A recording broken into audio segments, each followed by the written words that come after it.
Hola, ¿qué tal chicos? Bienvenidos a esta su primer clase del curso de álgebra.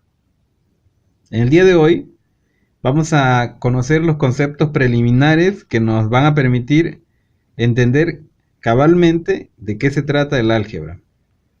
Lo primero que tienes que saber es que el álgebra es como una versión mejorada o la versión 2.0 de aritmética. O sea, que vamos a sumar, restar, dividir, multiplicar cantidades.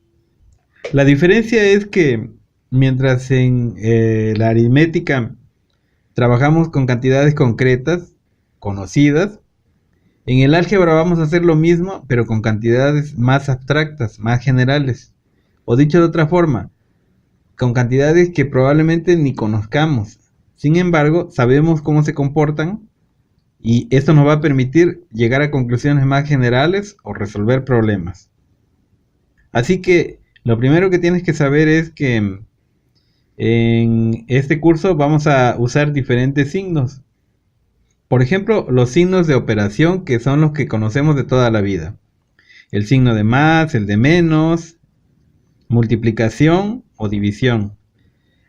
En el caso del álgebra, normalmente sustituimos el signo de multiplicación por puntos o paréntesis o llaves o corchetes, y esto lo hacemos porque es común usar la letra X para denotar cantidades desconocidas. Entonces, para no confundirnos, tratamos de no usar ese signo y lo sustituimos por puntos o paréntesis, como ya había mencionado.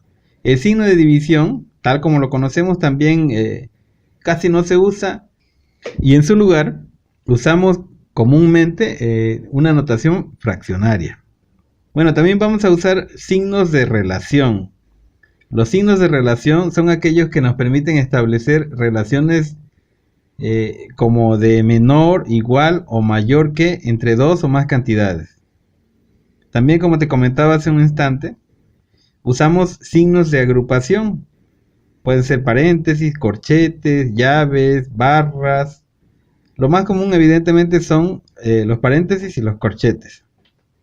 También es muy común usar cantidades positivas y negativas. Y la razón de esto es porque constantemente tenemos que establecer relaciones de oposición. Por ejemplo, en el caso de la temperatura, no solo nos basta con saber la cantidad numérica, sino que también es conveniente saber si es hacia la parte más de calor, que sería con signo positivo, o hacia la parte del frío, que sería con signo negativo. Entonces, ese sentido lo denotamos precisamente con los signos, ¿no? Otro ejemplo podría ser el dinero que manejamos cotidianamente.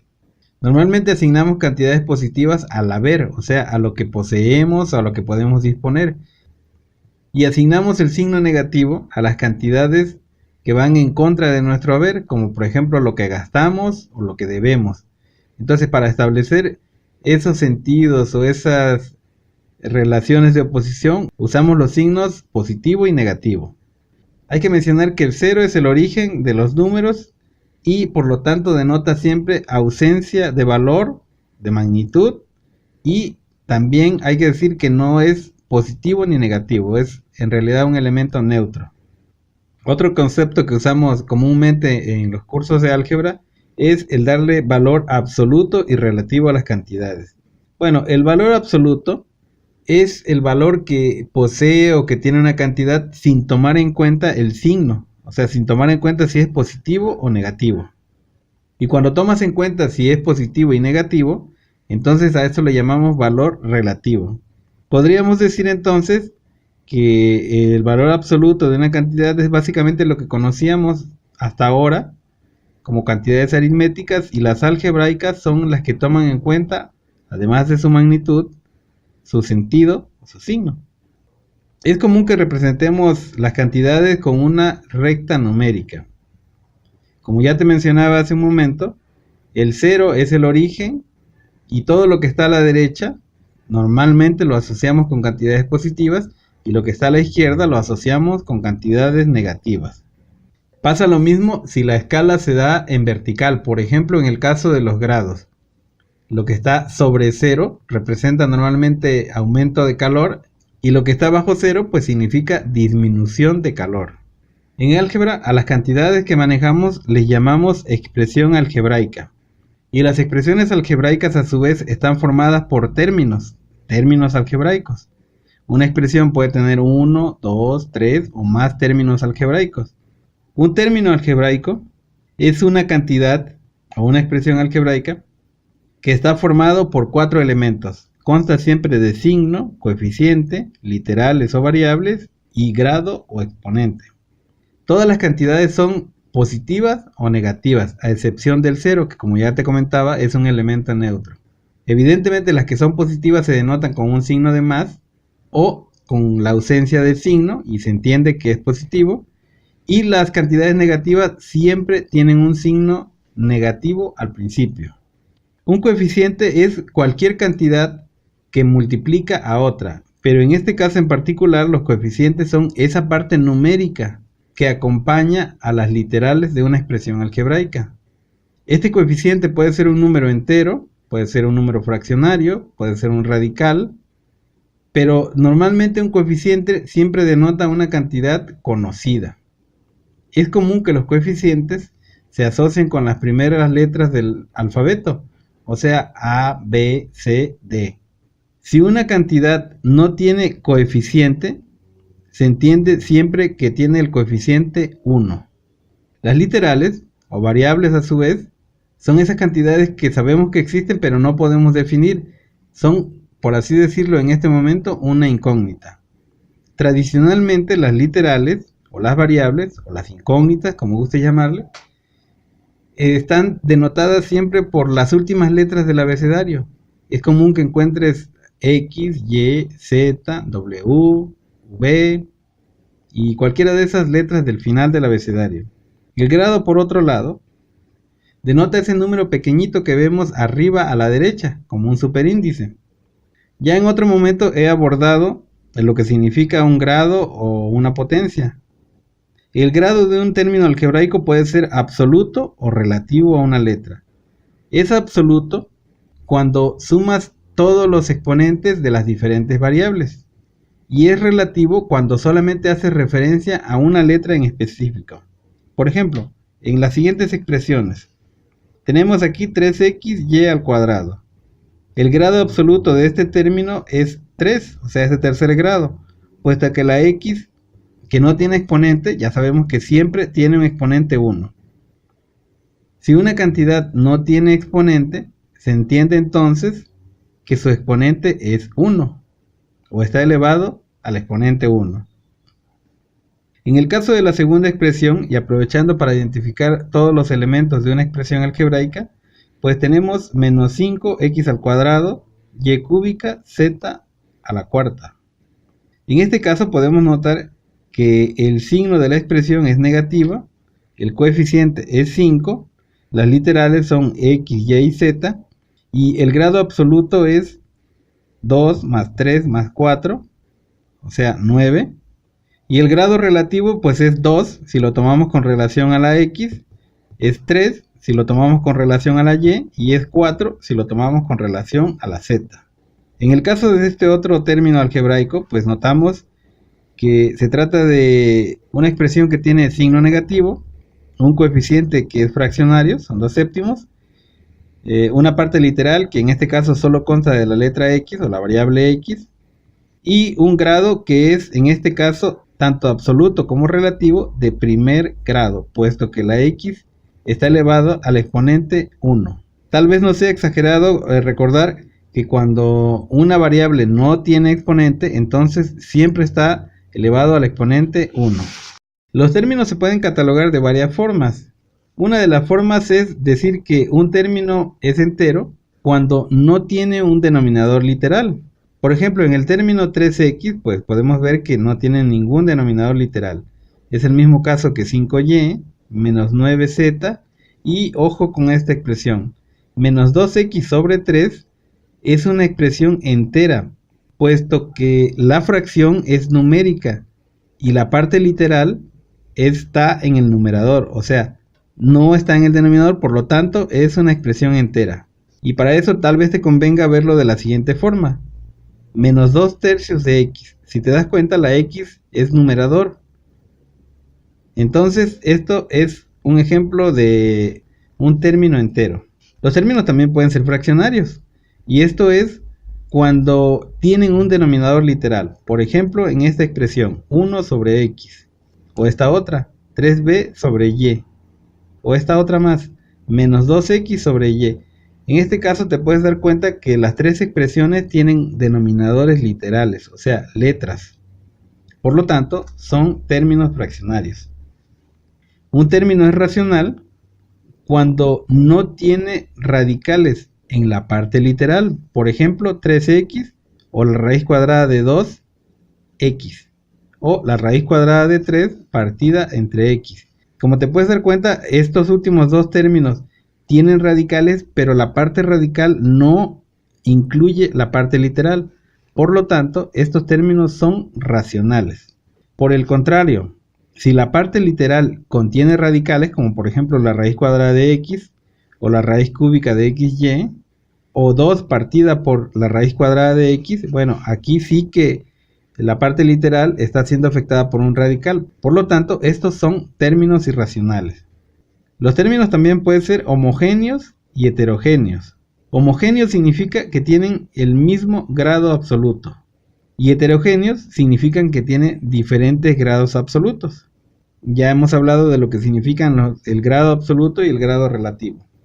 Las expresiones algebraicas se pueden clasificar básicamente de dos formas si atendemos a la cantidad de términos que contienen. Pueden ser un monomio, cuando solamente consta de un término, o puede ser un polinomio, cuando consta de dos o más términos.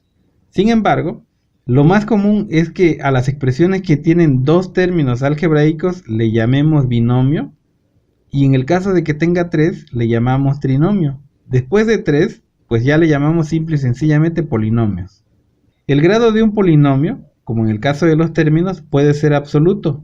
Y esto es cuando tomamos en cuenta el término que tiene el mayor grado. Como por ejemplo en esta expresión. Si notas, el término que tiene el mayor grado es x a la cuarta. Entonces podemos decir que este polinomio, o sea, este conjunto de cuatro términos, es un polinomio de cuarto grado. Pero también puede ser relativo a una letra. Para seguir con este mismo ejemplo, podemos decir que es de cuarto grado con relación a la letra x, pero también podríamos decir que es de tercer grado si es con relación a la letra y. Los polinomios, al igual que los términos algebraicos, pueden ser enteros, como ya hemos visto, cuando ninguno de sus denominadores tiene un denominador literal, como por ejemplo este trinomio que vemos aquí, en donde podemos ver que los denominadores son 3, 5 y 2, por lo tanto ningún denominador es literal, el polinomio es entero. O este otro, donde solamente tenemos cantidades enteras, x al cuadrado más 2xy más y cuadrada. Pero también pueden ser fraccionarios, cuando al menos uno de sus términos tiene un denominador literal, como es el caso del ejemplo que estamos viendo. Dos de sus denominadores son cantidades bien definidas, o sea el 2 y el 3, y la expresión de en medio tiene un denominador literal y. De momento no sabemos cuánto vale. Un polinomio puede ser radical si ninguna de sus literales está afectada por la operación de radicación, como por ejemplo esto que estamos viendo. Si notas, no hay ninguna cantidad que esté afectada por un radical, pero si está afectada por un radical, entonces decimos que el polinomio es irracional. Por ejemplo, este que te muestro, 2 raíces cuadradas de x, bueno, aquí la x está afectada de un radical, y acá tenemos más 3 raíces cúbicas de x al cuadrado, otra vez un radical, y finalmente tenemos 1 sobre la raíz cuadrada de x, o sea que también hay un radical. Yo creo que es conveniente decir que tanto los términos como los polinomios pueden ser a su vez enteros, racionales o irracionales, o sea, puede haber mezclas, no necesariamente es puro. Los polinomios son homogéneos cuando todos sus términos son del mismo grado absoluto. Por ejemplo, en este caso, 2x al cubo más x al cuadrado y más xy cuadrada más y cúbica. Como te puedes dar cuenta, todos los términos tienen un grado absoluto de 3. Podríamos decir que este es un polinomio homogéneo. Pero es heterogéneo cuando los términos no son del mismo grado absoluto, como por ejemplo aquí, x cuarta, bueno, pues es un término de cuarto grado, y luego tenemos x cúbica, por lo tanto ese ya es de otro grado, es de tercer grado, y luego x cuadrada, y luego x, y luego 5. Cada término tiene un grado absoluto diferente, por lo tanto estamos en presencia de un polinomio heterogéneo. Un polinomio también puede ser completo, y esto significa que tiene todas las potencias sucesivas con respecto a una sola letra. Este concepto es muy importante porque más adelante, cuando empecemos a multiplicar o dividir, vamos a tener que completar polinomios. Entonces es conveniente que pongas atención a esto. Por ejemplo, en este caso tenemos x elevado a la quinta y más x cuarta y cuadrada más x cúbica y cúbica más x cuadrada y cuarta más x y quinta. Bueno, en este caso que tenemos este polinomio ordenado, podemos notar que la x más grande es la x quinta, luego le sigue la x cuarta, x cúbica, x cuadrada y finalmente x. Entonces las potencias de x van desde el 5 hasta el 1. Y pasa lo mismo con la variable y. La variable y comienza con y elevado a la 1, luego le sigue y cuadrada, y cúbica, y cuarta y y quinta. Entonces en este caso en particular se trata de un polinomio completo con respecto a la x y también con respecto a la y. En este otro ejemplo tenemos un polinomio completo con respecto a la a, puesto que tenemos a cuarta, a cúbica, a cuadrada y a. Pero en el caso de la b no es un polinomio completo porque primero tenemos b y luego no tenemos b cuadrada y luego sigue b cúbica y luego sigue b cuarta. Entonces este es un buen ejemplo de que un polinomio puede ser completo con respecto a una variable y también puede ser al mismo tiempo incompleto con respecto a otra. Los polinomios se pueden también ordenar con respecto a una letra. A esta letra le llamaremos ordenatriz y se puede ordenar en forma ascendente o descendente. Como por ejemplo en esta expresión. Notamos que la x va de su mayor grado, x quinta, luego le sigue x cuarta, luego x cúbica, x cuadrada y x. Entonces, si atendemos a la letra x, que en este caso sería la ordenatriz, podemos decir que este polinomio está ordenado en forma descendente, puesto que va de mayor a menor. Pero si lo ves con relación a la y, entonces es lo contrario, porque la y comienza con la primer potencia, en el caso del segundo término ya está elevado al cuadrado, en el tercero es y cúbica, luego y cuarta y finalmente y quinta. Así que este polinomio también está ordenado con respecto a la y, pero en forma ascendente. Como te puedes dar cuenta, ordenar un polinomio es acomodar sus términos en orden ascendente cuando va de menor a mayor o descendente cuando va de mayor a menor con respecto o con relación a una letra que, como recordarás, llamamos ordenatriz. Aquí te muestro unos ejemplos de cómo ordenar este polinomio. Vamos a ordenarlo primero con respecto a la a. Así que tendríamos a cúbica más a cuadrada, b cuadrada, más ab, más b cúbica. Evidentemente, lo estamos ordenando en forma descendente con respecto a la a. O sea, de la a más grande a la a más chica. Pero podríamos también haberlo ordenado en forma descendente con respecto a la b. En este caso, pondríamos primero b cúbica, más a cuadrada, b cuadrada, más ab, más a cúbica. Y en este caso, ordenamos en forma descendente con relación a la b. Aquí tenemos otro ejemplo. Vamos a ordenar en forma descendente con respecto a la x y entonces tendríamos menos n x cuarta más m x cúbica menos x cuadrada más x. Algo que no debes de perder de vista es que cuando acomodes términos tienes que llevártelos con su propio signo. No te olvides que el signo de un término es el signo que está a la izquierda. Es común que los estudiantes que comienzan su aprendizaje de álgebra se confundan y tomen el de la derecha, pero recuerden que el signo de un término siempre es el signo que está a la izquierda. Si no hay signo, entonces se trata de un signo positivo. Bueno, vamos a ordenar de nuevo este polinomio, pero ahora lo vamos a ordenar en forma creciente con respecto a la x. En este caso tendríamos primero x menos x al cuadrado más mx cúbica menos nx cuarta. Un ejemplo más. En este caso vamos a ordenar con respecto a la y lo vamos a hacer en forma ascendente, o sea, de la y con el grado menor a la y con el grado mayor. Entonces nos quedaría menos a y cuadrada menos d y cúbica más a y cuarta más c y a la quinta. Bueno, pues para que pongas en práctica lo que hemos visto durante esta lección, te dejo aquí algunos ejercicios para que tú los ordenes. Si te es posible, ordénalos en forma ascendente o descendente y prueba a ordenarlos con relación a una o a otra letra si te fuera posible.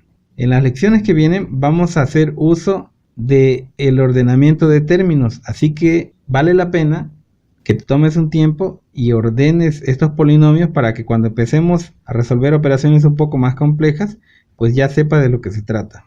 Bueno, pues por el momento hemos llegado al final de esta lección. Espero que haya sido amena la charla que tuvimos y yo te pediría que si te es posible vuelvas a ver la lección, tomes nota de los diferentes conceptos y por supuesto resuelvas los ejercicios que te dejo. Por el momento no me queda más que despedirme de ti y espero verte en la siguiente lección.